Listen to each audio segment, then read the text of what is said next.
Once a well-dressed man went to his therapist for a counselling session and said, "Doctor, I have achieved name, fame, money, and all things that any person can desire in a lifetime. But I am still unhappy, depressed, and unfulfilled. Help me, doctor, for I can't live like this."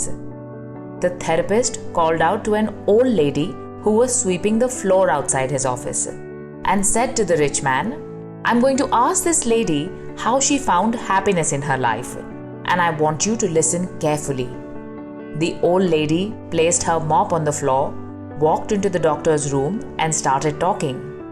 "When I was just 27 years old, I lost my husband to a chronic illness.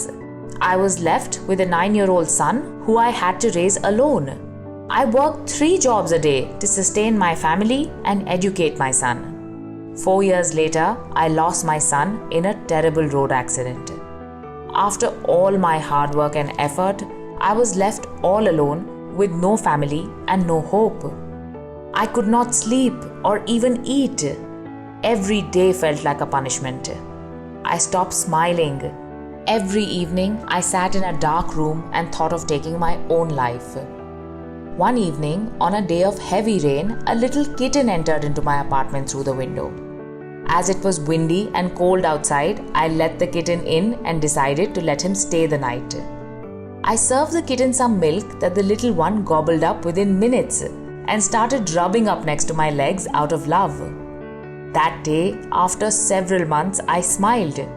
I thought to myself that if helping a little kitten can bring a smile on my face, maybe helping more people can bring more happiness in my life. So the next day, I baked cookies for my next door neighbor who was keeping unwell.